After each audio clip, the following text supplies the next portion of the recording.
আসসালামু আলাইকুম সুপ্রিয় নবম শ্রেণীর শিক্ষার্থীবৃন্দ, আশা করি তোমরা সকলে ভালো আছো। তো আজকে আমরা চাপ সম্পর্কে জানবো। চাপ কি জিনিস? দেখো, চাপ সম্পর্কে জানার আগে আমাদের এখানে একটা ছবি আছে, ছবিটা একটু দেখে আসি। দেখো, এইখানে একটা লোক, বাচ্চা যাই হোক, সে একটা পাথরে ঠেলার চেষ্টা করতেছে। শুরুতে এক হাত দিয়ে ঠেলতেছে, তারপরে দুই হাত দিয়ে ঠেলতেছে, পরবর্তীতে পুরো শরীর দিয়ে ঠেলতেছে। ঠিক আছে? আচ্ছা, তো এইখানে ধরো যে ও হাত দিয়ে এক হাত দিয়ে ঠেলুক বা দুই হাত দিয়ে ঠেলুক বা পুরা শরীর দিয়ে ঠেলুক, প্রত্যেক ক্ষেত্রে ধরলাম যে একই পরিমাণ বল প্রয়োগ করতেছে। ঠিক আছে? প্রত্যেক ক্ষেত্রেই ধরলাম ও 50 নিউটন করে বল প্রয়োগ করতেছে ওই পাথরের দিকে। কিন্তু কথা হইলো, বল প্রয়োগ সেম করলেও প্রত্যেক ক্ষেত্রে কিন্তু চাপের পরিমাণ সেম হইতেছে না। ঠিক আছে? এখন চাপ কিভাবে বের করে? চাপ বের করার আমাদের একটা সূত্র আছে। চাপ বের করার সূত্র হচ্ছে P is equal to F by A. P is equal to F by A. তাহলে আমরা এই যে দেখো, এটা যদি একটু মার্ক করি, P is equal to F by A. F হচ্ছে আমাদের এখানে বল, কত নিউটন বল প্রয়োগ করতেছি সেটা, আর এ হইল আমাদের ক্ষেত্রফল। ঠিক আছে? বল আর ক্ষেত্রফল। একটা জিনিস খেয়াল করো, এইখানে এফ যদি বাড়ে, এফ এর মান যদি বাড়ে, তাহলে কিন্তু পি এর মানও বাড়বে, চাপের মানও বাড়বে। এফ এর মান বাড়লে আমাদের পি এর মানও বাড়বে। ঠিক আছে?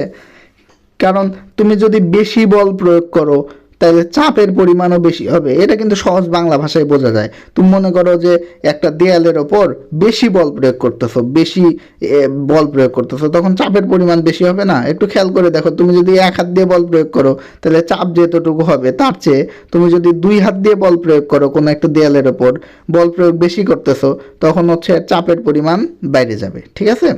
তাহলে বল যদি তুমি বাড়াইয়া দাও, বল প্রয়োগ যদি বেশি করো, তাহলে তোমার চাপের পরিমাণও বাড়বে। কিন্তু ক্ষেত্রফলের সাথে কি সম্পর্ক দেখো, এফ এর সাথে বলের সাথে তো সমানুপাতিক সম্পর্ক, কিন্তু ক্ষেত্রফল যেটা আছে, ক্ষেত্রফলের সাথে মানে এ এর সাথে পি এর সম্পর্ক কিন্তু ব্যস্তানুপাতিক। কারণ ওয়ান বাই উপরে একটা ওয়ান আছে, এফ বাই এ না, তার মানে কি ব্যস্তানুপাতিক সম্পর্ক। ঠিক আছে? আচ্ছা, তাইলে পি এর সাথে এ এর সম্পর্ক ব্যস্তানুপাতিক, মানে ক্ষেত্রফলের সম্পর্ক হচ্ছে আমাদের ব্যস্তানুপাতিক। আমরা একটু বোঝার চেষ্টা করি যে কিভাবে এ এর সম্পর্ক ব্যস্তানুপাতিক হইতে পারে। যেমন ধরো, তোমরা ব্যস্তানুপাতিক মানে কি, কমলে বাড়ে, বাড়লে কমে, উল্টা। ঠিক আছে? মানে ক্ষেত্রফল যদি বাড়ে তাহলে চাপ কমবে, ক্ষেত্রফল যদি কমে তাহলে চাপ বাড়বে। একটু তোমরা চিন্তা করে দেখো, ধরো যে এইখানে একটা সুই আছে। ঠিক আছে? একটা সুই আছে এরকম। আচ্ছা, আর এইখানে হচ্ছে একটা মোটা লাঠি আছে। তাইলে এই সুই দিয়ে যদি, এই ফার্স্টে সুই দিয়ে যদি তোমারে একটা খোঁচা দেয়, তাহলে তোমার হাতের উপর বেশি চাপ পড়বে, নাকি তোমারে যদি এই মোটা লাঠি দিয়ে একটা খোঁচা দেয়, তাহলে তোমার হাতের উপর বেশি চাপ পড়বে? একটু একটু ভালো করে বুঝে বলো। তোমাদের যদি সুই দিয়ে খোঁচা দেয়, হালকা একটু খোঁচা দিলেই তো ফুটো হয়ে যাবে, চাপ বেশি পড়বে না?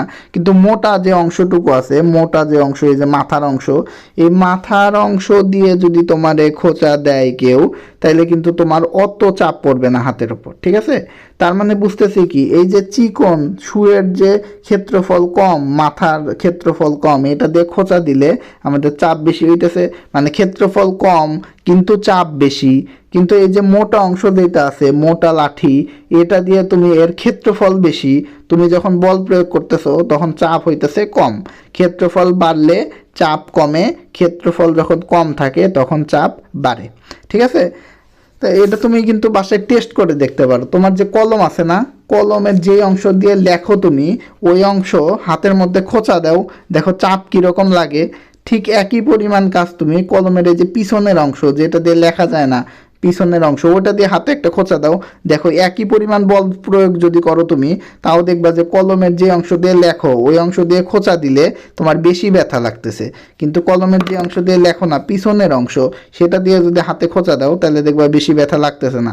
এর কারণ কি, তোমার কলমের যে মাথা আছে, যে অংশ দিয়ে লেখো, ওই অংশের ক্ষেত্রফল কম হইলে চাপ বাড়ে, ব্যস্তানুপাতিক। আর কলমের যে পিছনের অংশ, ওর ক্ষেত্রফল বেশি, ক্ষেত্রফল বাড়লে চাপ কমে। ঠিক আছে? তাহলে আশা করি বুঝছো এই সূত্রটা, F is equal P is equal to F by A. এর মানে হচ্ছে এফ আর পি সমানুপাতিক, মানে বল বাড়াইলে চাপ বাড়ে, বল কমাইলে চাপ কমে। আবার অন্যদিকে এই যে ক্ষেত্রফলের সাথে চাপের সম্পর্ক হলো ব্যস্তানুপাতিক, ক্ষেত্রফল বাড়াইলে চাপ কমে, ক্ষেত্রফল কমাইলে চাপ বাড়ে, উল্টা সম্পর্ক। ঠিক আছে? আচ্ছা, তো তোমার চাপের এককটা কি? চাপের একক হচ্ছে প্যাসকেল, চাপের এককটা প্যাসকেল। আচ্ছা, তাহলে এই জিনিসটা একটু মনে রাখা লাগবে সূত্রটা। আমরা যদি একটু নিচের দিকে যাই, দেখো এখানে একটা তোমার অঙ্ক দিয়ে দিছে। অঙ্কতে বলছে যে ধরা যাক তোমার ভর হচ্ছে 50 কেজি, তোমার ভর 50 কেজি দেওয়া আছে, তোমার শরীরের এক পাশের ক্ষেত্রফল হচ্ছে 0.5, মনে করো পিছনের পাশের ক্ষেত্রফল, পিঠের ক্ষেত্রফল 0.5 দেওয়া আছে, আর বলছে দুই পায়ের তলার ক্ষেত্রফল হচ্ছে 0.3 মিটার স্কোয়ার, দুইটা আলাদা আলাদা দেওয়া আছে। বলছে তুমি যদি শুয়ে থাকো তাহলে মাটিতে কি পরিমাণ চাপ প্রয়োগ করবা, অথবা তুমি যদি দাঁড়ায় থাকো তখন মাটিতে কি পরিমাণ চাপ প্রয়োগ করবা। তাহলে এখানে কাহিনী ঘটছে কয়টা? কাহিনী ঘটছে দুইটা, প্রথম কাহিনী আর দ্বিতীয় কাহিনী। প্রথম কাহিনী হচ্ছে আমাদের যদি তুমি চিত হয়ে শুয়ে থাকো, তার মানে মনে করো যে তুমি এই লোকটা এখানে চিত হয়ে শুয়ে আছো, ঠিক আছে? লোক ভালো হইলো না, একটু সুন্দর করে আঁকি।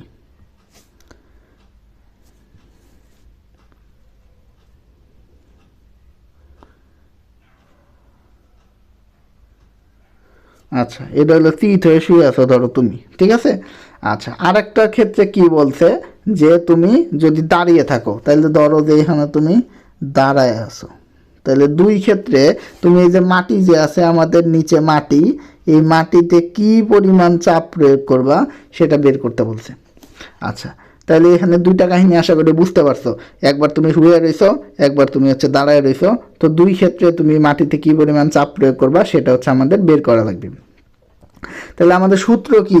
আমাদের সূত্রটা হচ্ছে পি ইজ ইকুয়াল টু আমাদের সূত্র হচ্ছে এফ বাই এ।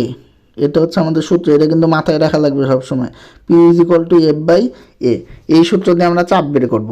এখন কথা হলো যে শুয়ে থাকা অবস্থায় এ কিন্তু দেওয়া আছে, মানে ক্ষেত্রফল কত সেটা দেওয়া আছে। দেখো যদি এক শরীর শুয়ে থাকো তাহলে এক পাশ দিয়ে তুমি তো পিঠ পিছনের দিক দিয়ে শুয়ে থাকবা, তাহলে ওইটার ক্ষেত্রফল কিন্তু দেওয়া আছে 0.5 মিটার স্কোয়ার, এই ক্ষেত্রফল কিন্তু দেওয়া আছে। আবার যদি তুমি দাঁড়ায় থাকো ওইটার ক্ষেত্রফলও কিন্তু দেওয়া আছে 0.3 মিটার স্কোয়ার, ঠিক আছে? তাহলে দুইটাই কিন্তু দেওয়া আছে, শুয়ে থাকলে ক্ষেত্রফল কত, আর হচ্ছে আমাদের বসে দাঁড়ায় যদি থাকে তাও ক্ষেত্রফল কত, এই দুইটাই কিন্তু দেওয়া আছে, তাই না?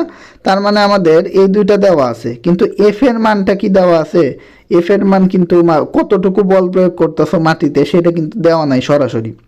তাইলে কথা হলো যে এটা আমাদের বের করে নিতে হবে। আমরা একটা সূত্র জানি কি? আমরা একটা সূত্র জানি হচ্ছে F is equal to M G, একটা সূত্র জানি, ঠিক আছে? তাহলে এম আর জি গুণ করলে এফ পাওয়া যায়। আচ্ছা, তাহলে এফ সমান F is equal to M G. দেখো তো এখানে এম দেওয়া আছে নাকি? এম কিন্তু দেওয়া আছে। এম কত দেওয়া আছে? 50 কেজি, তোমার ভর 50 কেজি দেওয়া আছে।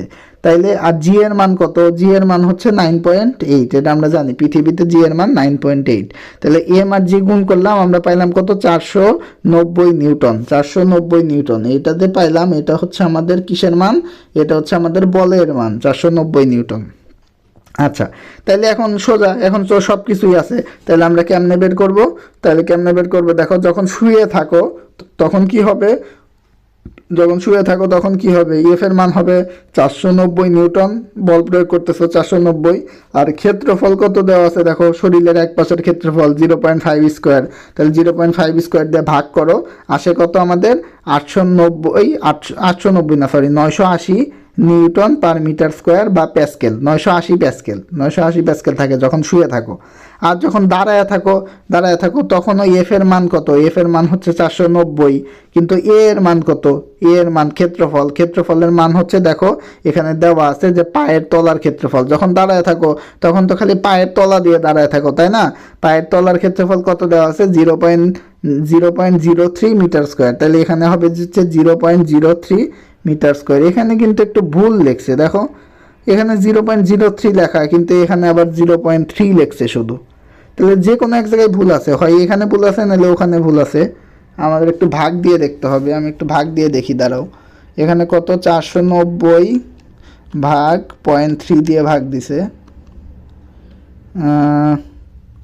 আচ্ছা, এইখানে লিখতে ভুল করছে, এখানে লিখতে ভুল করছে। আমরা যদি একটু ঠিক করে লিখি তাহলে হবে হচ্ছে, এত ভুল এর আগে এক জায়গায় করতে যে ভুল পাইছিলাম। এখানে হবে হচ্ছে 0.03, 0.03 দিয়ে ভাগ হবে, ঠিক আছে। আচ্ছা, এটা 0.03 দিয়ে ভাগ হবে, 0.3 না। তাহলে 0.03 দিয়ে যদি ভাগ দাও, এই যে কোশ্চেনে যেটা আছে 0.03, এটা দিয়ে যদি ভাগ দাও তাহলে আসে হচ্ছে 16,333 প্যাসকেল বা নিউটন পার মিটার স্কোয়ার। তাহলে দেখো একটা জিনিস কি খেয়াল করছো, তুমি যখন শুয়ে থাকো, একই লোক তুমি যখন শুয়ে আসো তখন মাটিতে চাপ প্রয়োগ করতেছো মাত্র 980, কিন্তু তুমি একই লোক যখন মাটিতে দাঁড়ায় আসো তখন চাপ প্রয়োগ করতেছো 16,333, মানে 16,000-এর উপরে। তার মানে একই লোকই মাটিতে দুই সময় দুই রকম চাপ প্রয়োগ করে। যখন শুয়ে থাকে তখন এই ক্ষেত্রফলটা বেশি থাকার কারণে চাপের পরিমাণ হয় অনেক কম, আমরা বলছিলাম ব্যস্তানুপাতিক। আর যখন দাঁড়ায় থাকে তখন পায়ের তলার ক্ষেত্রফলটা অনেক কম, এটা তো আর পিঠের সমান হবে না, পায়ের তলার ক্ষেত্রফল অনেক কম না, যার কারণে চাপের পরিমাণ কিন্তু অনেক বেশি, মাটির ওপর চাপের পরিমাণ অনেক বেশি। তো আশা করি তোমাদের চাপের কনসেপ্টটা ক্লিয়ার হয়েছে। আর ধন্যবাদ সবাইকে।